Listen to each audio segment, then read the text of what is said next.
దివ్యవాణి TV ప్రేక్షకులకు, కథోలిక విశ్వాసులకు క్రీస్తు ప్రభుని నామమున శుభములు. క్రైస్తవత్వం అనేది ఒక మతము కాదు, అది ఒక జీవన విధానం. ఈ అనంత జీవన కోటిలో మనిషి కేవలము ఇతర ప్రాణుల వంటి వాడు కాడు. నేను ఎక్కడి నుండి వచ్చాను, నా జీవిత ప్రయాణం ఎలా సాగుతుంది, నా జీవితానికి అర్థము పరమార్థము ఉన్నదా, నా జీవిత గమ్యస్థానం ఏమిటి అన్న ప్రశ్నలకు సమాధానమే మన పునీతుల జీవిత చరిత్ర. ఎవరు ఈ పునీతులు? మనిషి పుడుతూనే భగవంతుడు, ఎదుగుతూనే మానవుడు, దిగజారుతూనే రాక్షసుడు, సాధనతోనే కృషితోనే మహాత్ముడు పునీతుడు. ఎవరు ఈ పునీతులు? దేవుని నుండి గొప్ప కార్యములు కనిపెడుతూ దేవుని కొరకు గొప్ప కార్యములు తలపెట్టిన వారే ఈ పునీతులు. దేవుణ్ణి తెలుసుకొని, దేవుణ్ణి ప్రేమించి, దేవుణ్ణి సేవించి తద్వారా మోక్ష రాజ్యాన్ని పొందుకున్న వారే ఈ పునీతులు. మరొక విధంగా చెప్పాలి అంటే, సిద్ధపరచబడిన మనుష్యుల కొరకు సిద్ధపరచబడిన స్థలమే పరలోకము. తమ్ము తాము ఈ లోకములో పరలోకము కొరకు సిద్ధపరుచుకున్న వారే పునీతులు. కనుక మనము కూడా ఈ పునీతుల జీవిత ఆదర్శమును చూచి వారి జీవిత ముఖ్య సన్నివేశాలను తెలుసుకొని ప్రేరణ పొందుతాం. వారి మాటలు మనకు ప్రేరణ కావాలి, వారి విశ్వాస పదం మనకు సుమాతృక కావాలి, వారి జీవిత విధానము మనకు ఆదర్శం కావాలి. ఏ విధముగానైతే ఒక చిన్న ఇనుప ముక్క అయస్కాంతము చేత ఆకర్షింపబడి కొద్ది రోజుల్లోనే అయస్కాంతములాగా మారుతుందో, మనము కూడా ఈ పునీతుల జీవిత చరిత్రను తెలుసుకొని వారి చేత ఆకర్షింపబడి క్రీస్తు ప్రభువులో ఐక్యమై క్రీస్తులాగా మారాలి, క్రీస్తులాగా జీవించాలి అన్నదే మన పునీతుల కార్యక్రమం యొక్క ముఖ్య ఉద్దేశం. కనుక ఈ కార్యక్రమానికి మేమందరినీ ప్రేమతో ఆహ్వానిస్తూ ఉన్నాం.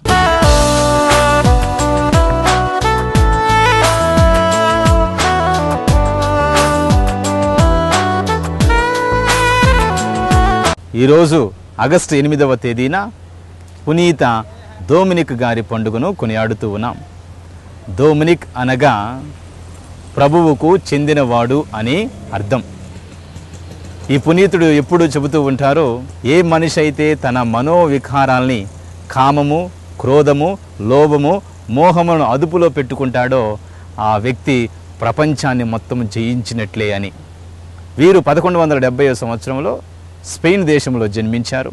1199వ సంవత్సరంలో గురువుగా అభిషేకం పొంది ఉన్నారు. వీరు గురువుగా ఉన్నటువంటి రోజుల్లో అక్కడ చాలామంది యేసు ప్రభు మరియ తల్లి గర్భము నుండి జన్మించలేదు అని, శ్రీ సభకు ఆస్తులు ఉండరాదు అని గురువులను విమర్శిస్తూ ఉండేవారు.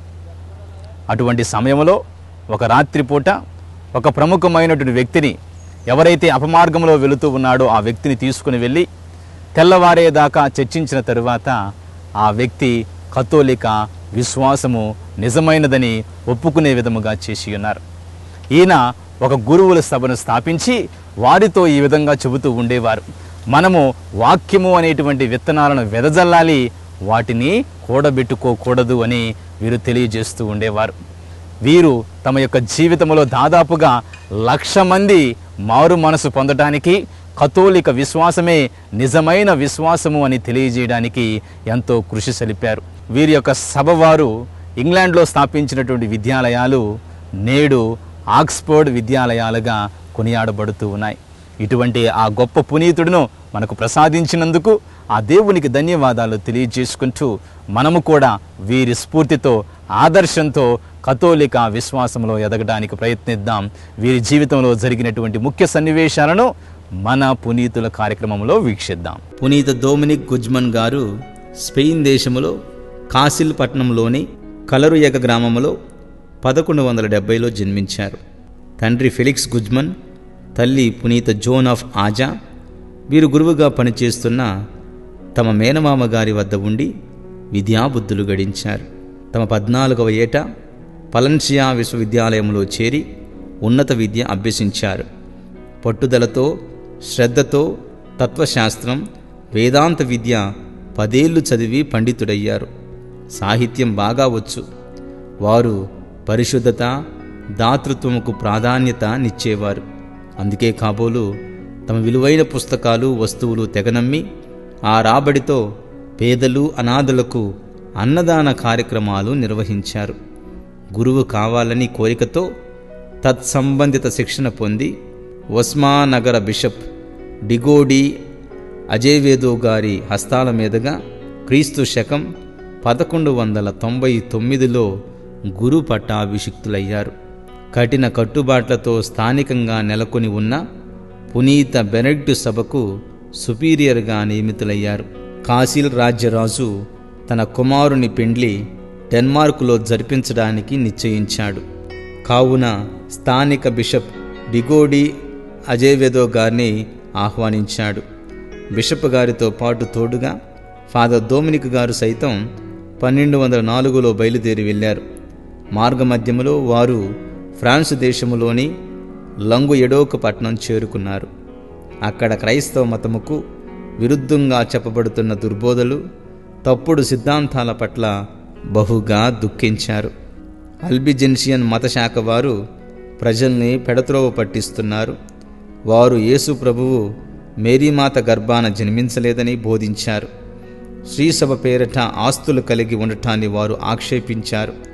గురువులను విమర్శిస్తూ ఉండేవారు. ఆ రోజు రాత్రి డొమినిక్ గురువర్యులు అట్టి అపమార్గం పట్టిన ఒక ప్రముఖ వ్యక్తితో సంభాషించారు. తెల్లవారిందాకా చర్చించిన మీదట అతడు కథోలిక సిద్ధాంతాల్ని పూర్తిగా విశ్వసించాడు. ఈ ఫలవంతమైన సమావేశ స్ఫూర్తితో ఫాదర్ డొమినిక్ గారు అక్కడే తన వేద ప్రచారాన్ని కొనసాగించారు. క్రీస్తు నిజమైన దేవుడు, నిజమైన మనిషి అని సువార్తామానాన్ని గట్టిగా వినిపించారు. అల్బిజెన్షియన్లతో పోరాటముకు దిగారు.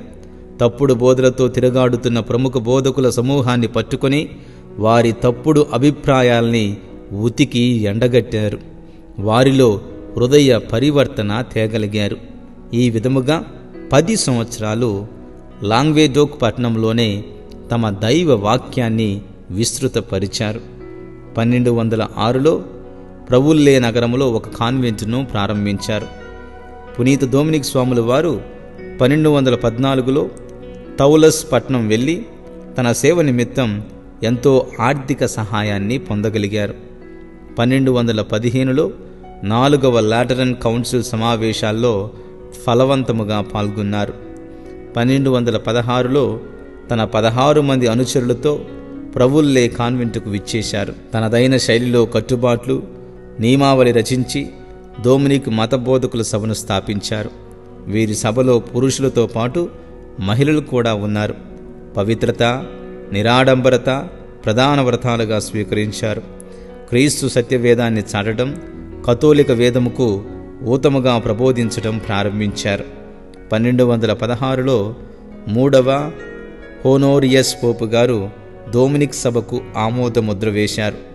ఈ సభ తౌలస్ పట్టణం కేంద్రస్థానముగా తమ సేవలు కొనసాగించారు.